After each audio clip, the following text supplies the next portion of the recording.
Welcome,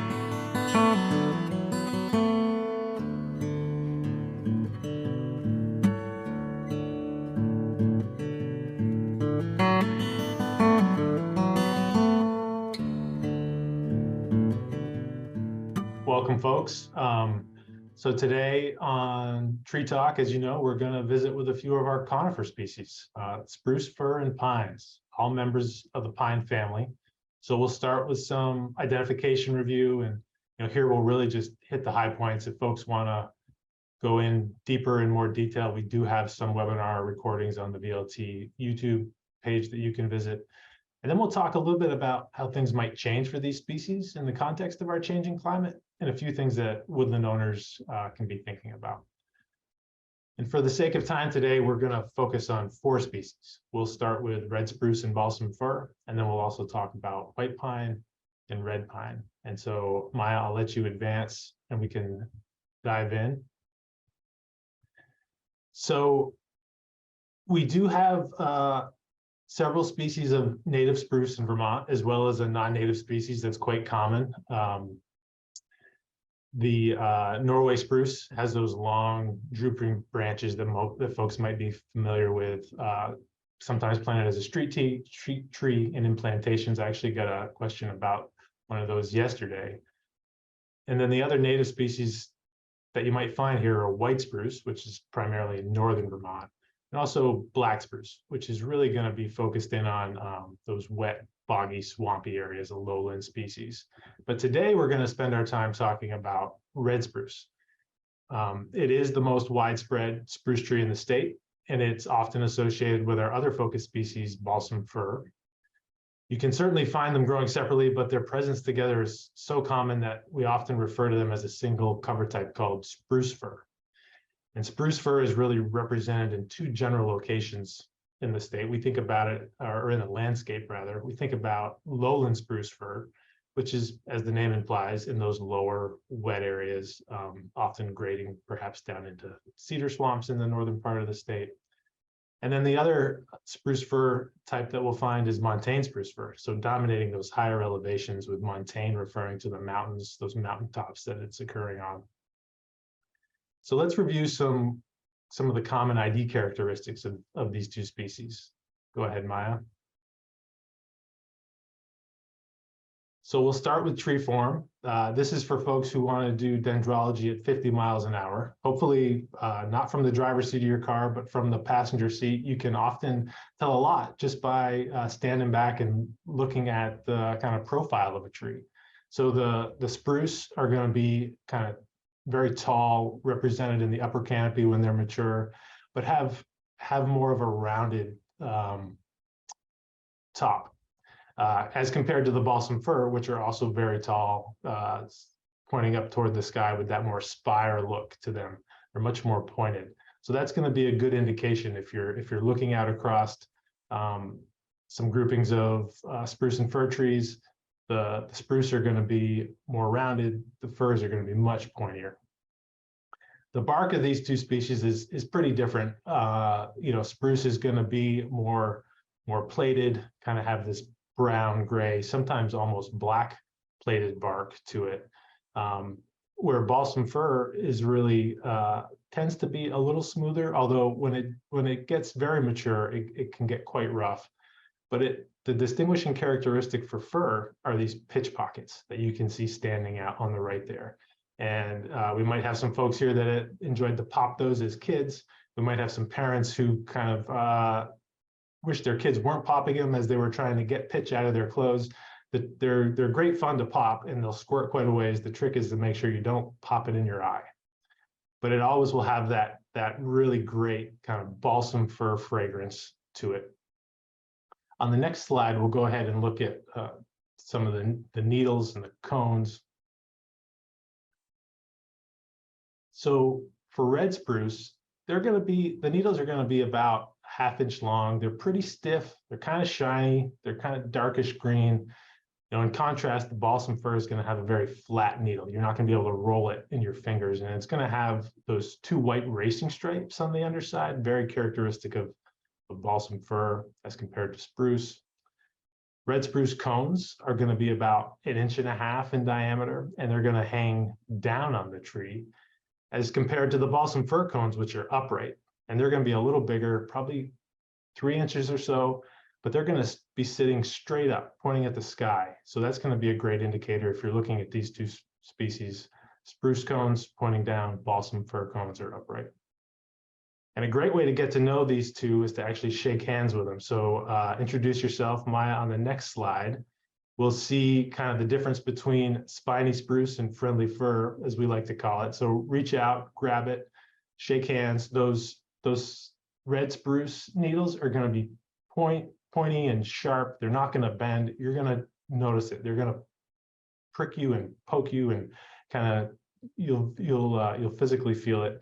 This is compared to the balsam fir needles, which are going to be soft and flexible and pliable, just going to have a much softer feeling. So feel free to reach out, shake hands with these two tree species. And on the next slide, we'll look at another really distinguishable characteristic, the way the needles attach to the twigs. So on red spruce, there's going to be this little stalk between the actual twig and the needle. But on balsam fir, they're going to attach directly down into that twig. So here on the right, you can see kind of that interface. Another good characteristic of balsam fir is they're just a pitchy tree, right? We talked about those bark blisters, pitch pockets. Well, the buds are going to be covered in pitch oftentimes too. And you can see that here. On the next slide, I want to talk about a little bit how these trees show up in our lives and this forest cover type. So both of these species are going to have commercial value for lumber and pulp. They're very saleable in the market. Spruce is interesting in that large diameter, high quality, slow grown spruce trees actually make great music wood. So they have a sound resonance and can be used for guitars and violins. You know, obviously balsam fir shows up as an important species around Christmas time. So not only is it like one of the primarily planted Christmas trees, but it can also be tipped, which means you can break off those end branches and that becomes wreath material. And that's what's going to be making up the majority of Christmas wreaths. And then there's just a number of industries that'll kind of capitalize on that balsam scent. Spruce trees have twigs that you can use to make spruce beer. You got to love that. My kids love the fact that you can actually get spruce gum from spruce trees when the pitch kind of solidifies into a resin. You can chew it like a stick of gum if you find a nice mature tree that has some gobs of that on it. There was at one time a spruce gum industry that's gone by the wayside. And spruce, I think, it just has another interesting traditional use. The roots can be used to make rope and twine, which is kind of fun. They're also really important for wildlife habitat, right? So blackback woodpeckers are going to be found, like primarily feeding on the insects that are going to be found in balsam fir. That are high elevation sites. These are really important for boreal chickadees, American martin, which is probably the coolest weasel in the woods, kind of feeding in that complex structure of these spruce fir stands at higher elevations, kind of under the snow along those down logs, looking for redback voles. Bicknell thrush, another really important high elevation spruce fir species. These birds are only nesting in those little islands of spruce fir habitat at high elevation. And then back down in the lower elevation, again, important winter cover, right? So along our riparian zones, lots of wildlife are moving there in the winter. They're providing that cover, as well as deer wintering areas during heavy snow years, providing some cover from the snow interception, making the snow less deep, as well as some thermal regulation just from that overhead cover. And now let's talk about white pine.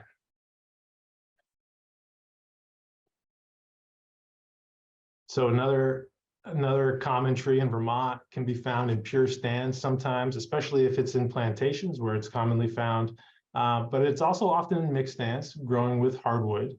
Pine's really effective at establishing in old field sites. They can germinate and get up through that kind of grassy thatch that's on those old abandoned ag sites. So you'll often see it as some of the first species recolonizing old agricultural lands, and then kind of filling in with hardwood and other species around it. But our natural white pine is mostly going to be found in places with lighter, sandier soils, perhaps coarse, well-drained sites. It's going to tend to be drier, although in some situations it can grow in wetter sites, kind of with wet feet, as we call it.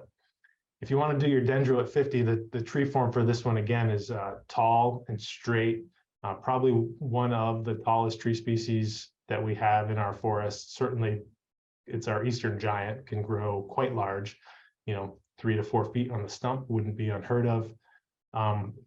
As you're out looking at that form, that kind of upper canopy tree form in the distance, it can start to get an irregular shape because the branches are quite brittle. So under heavy snow loading, they can break, and then you'll start to get some gaps in the canopy. So it might start to look irregular from a distance.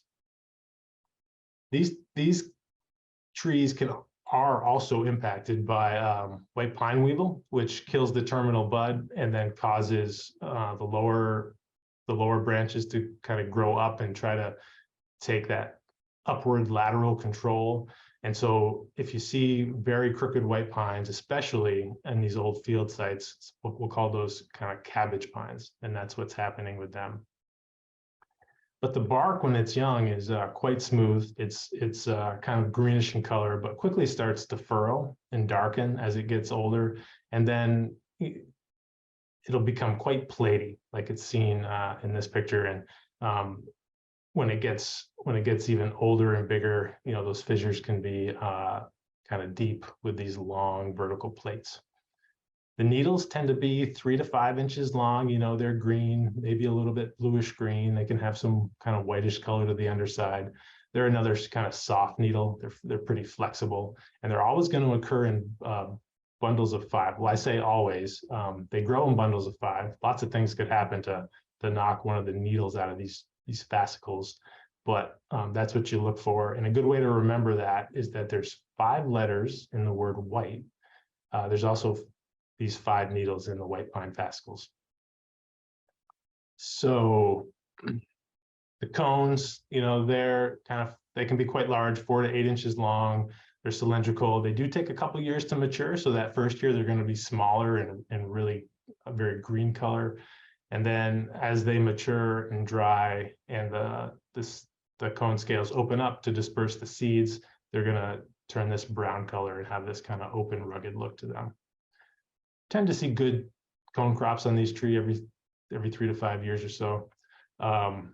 Again, white pine has a strong commercial value. It's really valuable for lumber, sometimes used for timber framing. It can be used as a Christmas tree and it's probably more common in other parts of the country. Interestingly, it does have some kind of traditional health benefits. The needles are high in absorbic acid, which is a pure form of vitamin C. So you can get some vitamin C that way. The inner bark has antimicrobial properties, so it can be used to form a poultice for wound care. The seeds and the shoots are often eaten by birds and other mammals, so that inner bark is really favored by things like snowshoe hare, porcupine, and beaver. And again, because it's a softwood tree holding its needles all year, it can provide good winter shelter through that snow interception. Bald eagles, a species that made a great recovery in Vermont. Often, this is the tree they nest in, so very important for their life cycles. And now we'll talk about red pine. So again, it's often found in plantations. It was like a really favored species in the CCC planting days, also in the soil bank days, but it is a native species to Vermont. It can be found in natural stands, often in kind of these sandy outwash areas around lakes and ponds, also on rocky ridge tops, really places that have some dry and perhaps have had an association with a fire history. Now, if we're looking at the form of these trees, Again, they're tall. The crowns aren't super thick though, and the branches tended to be bunched at the end, or rather the needles kind of form these bunches at the end of the branches. They kind of look like pom-poms. I heard David McMath say that on a previous presentation. I like that. The bark kind of has that reddish brown, flaky look to it. The needles here, they're going to be 2 per fascicle, so not 5 like white pine, just 2. They're going to be longer and pretty brittle. You could snap these if you were putting some pressure on them. And the cones here, they're going to be much smaller than the white pine cones and more oval shaped. Red pine also has value for lumber. Straight tall trees can be used for utility poles, sometimes for cabin logs. Again, that inner bark could be used as a poultice for wounds. Wildlife are feeding certainly on the seeds that are coming out of those cones. And maybe my favorite kind of wildlife feature of red pine is that this tree is sometimes used as a scent marking tree. So if you ever see a red pine that has long scratch marks on it, it might be used by cats or bears to actually scratch and claw and bite and then rub their back on it to leave scent deposits. And it's a way of scent communication. I think these occur in kind of hubs of travel corridors where animals are moving through, kind of leaving their calling cards. And so if you see kind of those scratches on the red pine tree, look closely in the kind of pitch and resin, you might see some bear hair stuck in there. We want to talk a little bit about climate, so we can go ahead to the last slide, Maya. You know, in the earlier episodes of Tree Talk, Peter and David and Pete Clark and Caitlin, I think all did a really nice job setting this up. You know, we know that our climate is changing, and we know that it's going to have impacts on the forests and the plants and animals that make up our forests. Things are getting warmer, they're getting wetter with bigger rainfalls, with periods of drought between. So, you know, these factors, along with a kind of a changing dynamic with invasive plants, our non-native insects, and even our native forest insects and pests, they're just going to behave differently under these conditions, are going to have impacts. So how do we think about that kind of warmer, wetter with periods of dry on a species like red spruce and balsam fir, the spruce fir cover type that occurs kind of at the southern end of its range, is there because of its tolerance for cold and snow? Well, it's not necessarily great. So perhaps in the higher elevations, we'll start to see hardwoods shifting up the mountain, kind of encroaching into those zones as temperatures rise. We could see impacts on seedling establishment and regeneration, particularly for species like spruce that are really dependent on moisture during that young establishment stage. I've heard people say that they've never found a spruce seedling that they dug up that wasn't attached to a piece of dead wood, and that dead wood was really acting as a sponge, providing moisture during the dry periods for these trees. So if we end up having more droughts, there could be impacts on seedlings. And then just the changes to the freeze-thaw cycle, right? So more warm during our winters and thaws, and then back to freezing, perhaps without a snowpack to insulate the roots. You know, this is going to create more stress, perhaps increased mortality for species in these already kind of tough zones, particularly high elevation. But, you know, so overall, the climate models say that the habitat for spruce fir is predicted to shrink, but it's really not all bad news, because not too long ago, some researchers suggest that, you know, perhaps these climate models aren't fully considering all the local variation and the environmental conditions that are enabling spruce fir to be present and persist in our landscape. So things like cold air drainage coming down off mountains into drainage bowls and the soil conditions that are there and allowing species to persist. There might be a little more buffer there than we think. We'll see how that plays out. You know, and specifically, if we choose to manage our spruce fir, you know, we can create conditions specifically to regenerate spruce fir. Perhaps one of the biggest risks to regenerating this species is not doing it thoughtfully and not understanding the silviculture. So working with your consulting forester to regenerate spruce and fir under high shade, they're very shade tolerant species, and they really need that shade to establish under and then be released at a later time, what foresters call the shelterwood system. So being very thoughtful and deliberate about how we're managing spruce and fir on our landscape to make sure that we're not creating species shifts. And then specifically for red spruce, there's some interesting good news. So with recovery from acid deposition, acid rain, we're seeing spruce expand its range in upper elevations. So sometimes coming back down the mountainsides. That's great. That's a dynamic that we hadn't anticipated. Folks who are looking at historic species composition kind of overall in our landscape will tell us that red spruce was kind of a much larger component of our northern hardwood forest, either as single species or small groups of inclusions. But they were removed early on during settlement, for lumber for their needs. And once we lost those seed sources in these stands, it just took a really long time to get that component back. And so I think there's more awareness now around kind of the benefits of having softwood inclusions in hardwood stands, perhaps things like blackburnian and warbler, using those super canopy trees. So retaining them where we find them in the landscape, and then through that also retaining the seed source that's going to allow them to perhaps like expand, kind of fully occupy the landscape again before we start to see the worst of the climate impacts. And we're even seeing planting with red spruce as a component of climate resilience experiments within hardwood stands as one of the species that are being added for diversity. And it's having some of the greatest rates of survivability. So it's like red spruce, red oak, and white pine that are doing the best in these plantings. So transitioning to white pine, it's not projected to do as poorly as many of our other species in our changing climate.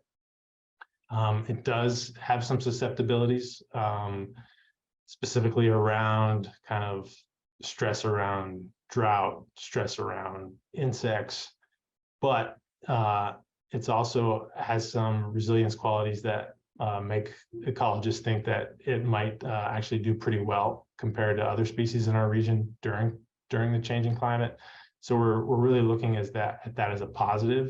And again, like perhaps trying to retain more seed-bearing white pine within stands that aren't dominated by white pine to keep it present in the landscape. And then, red pine, it's not seen as a super adaptable species, but the models haven't shown a big reduction in suitable habitat for red pine either. So I think we'll just have to wait and see. It's such a small component of our forest here in Vermont. We'll just have to be thoughtful about how we engage with red pine and red pine management going forward. So, I think there's some real opportunity for optimism here, especially with thoughtful management, as folks think about how they're managing their woods with their consulting foresters.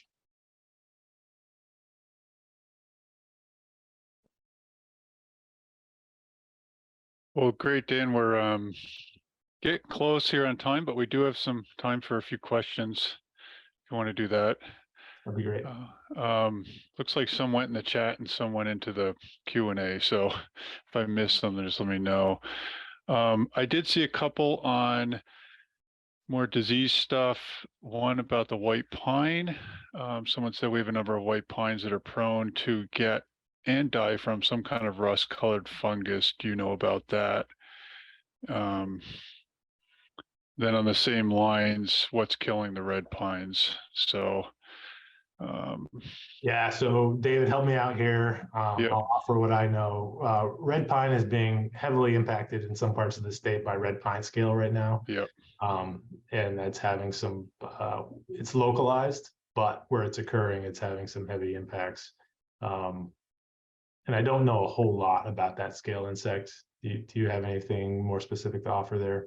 I know it's really difficult to actually pinpoint that's it. And there's not a whole lot you can do to it. One thing I will say about red pine, if you plant, it is susceptible to road salt.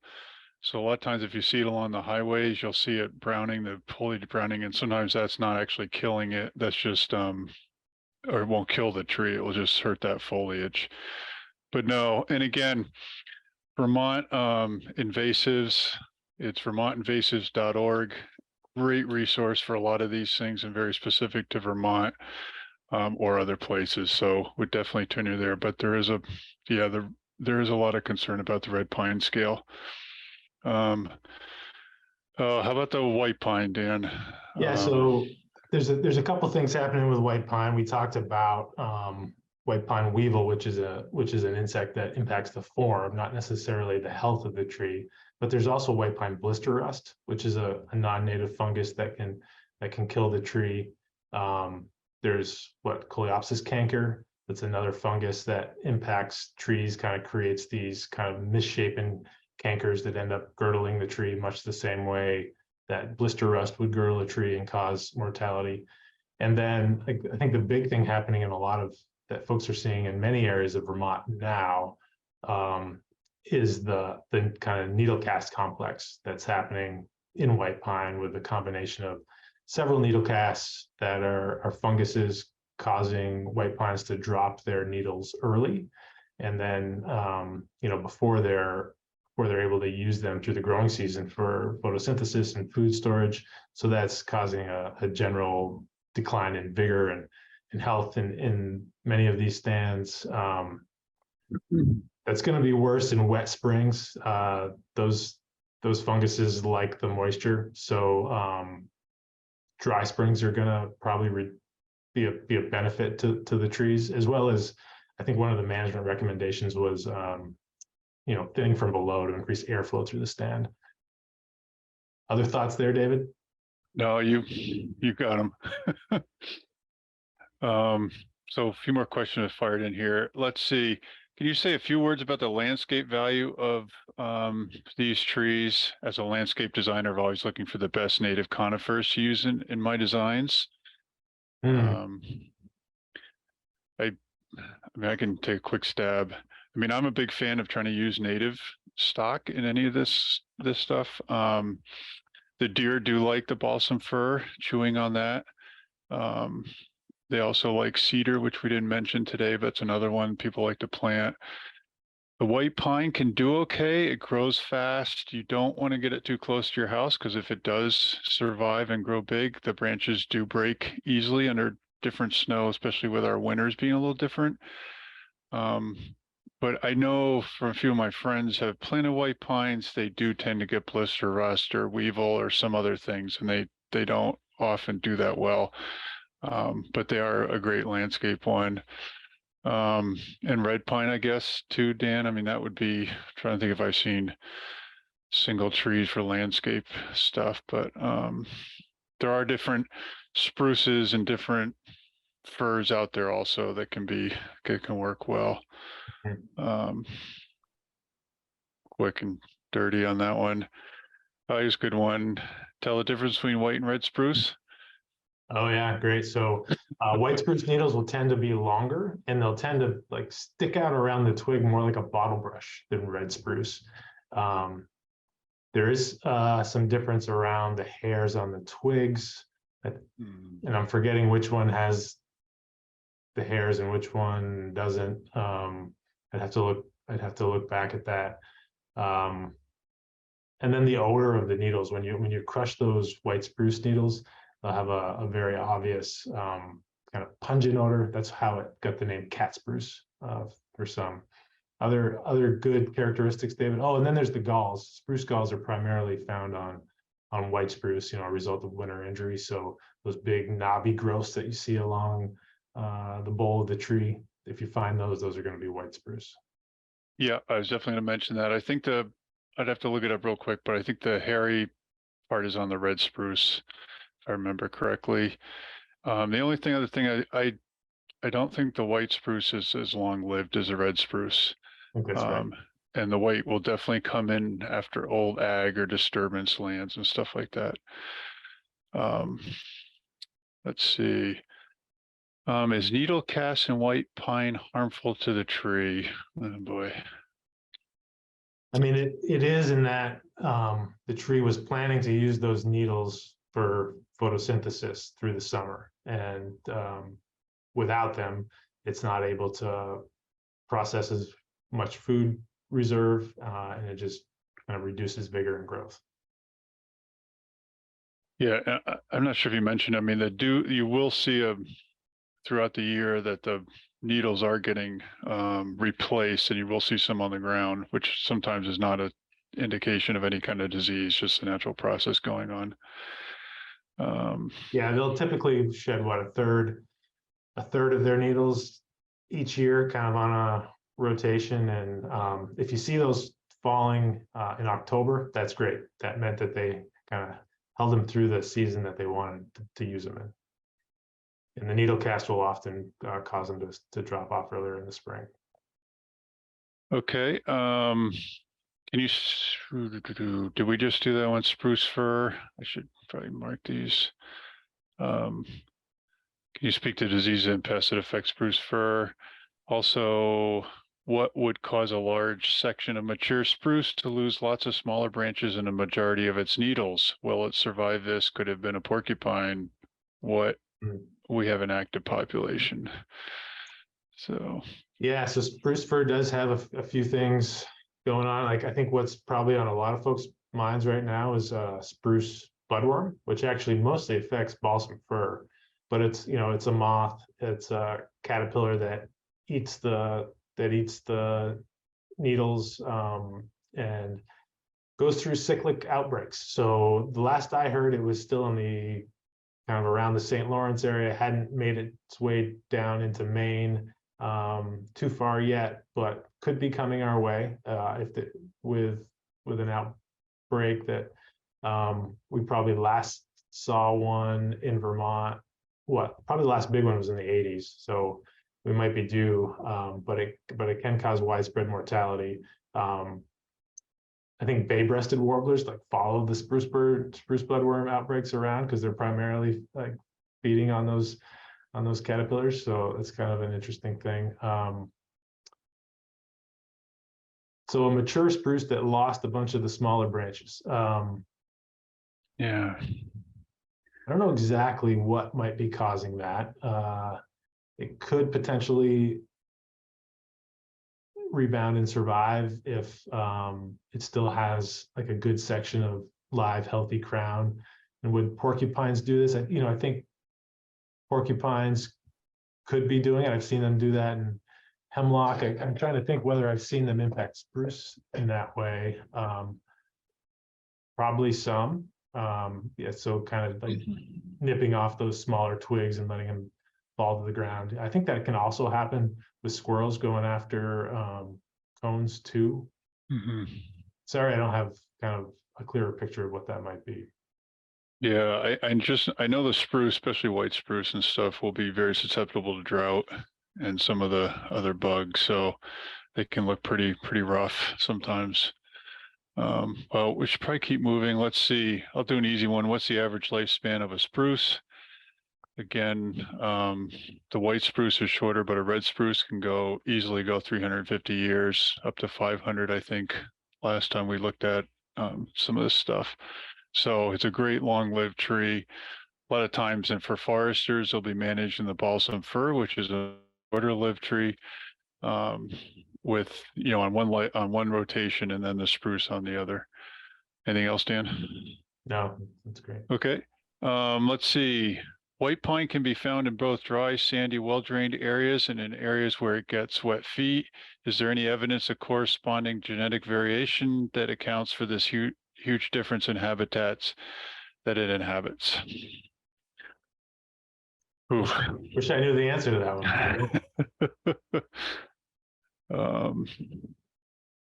Yeah, I really don't know. Look that up. Let's see. Can balsam fir be successfully transplanted from the wild to a hedgerow? Sure. But it could, yeah.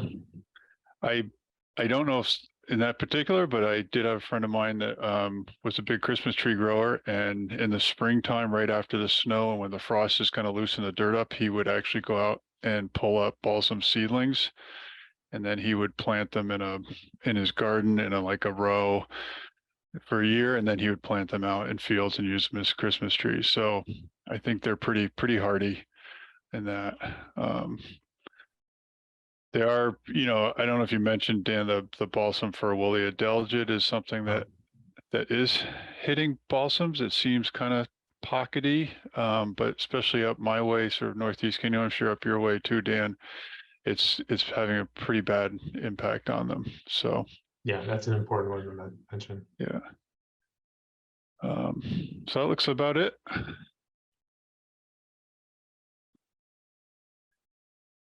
Well, that's great. Well, Okay.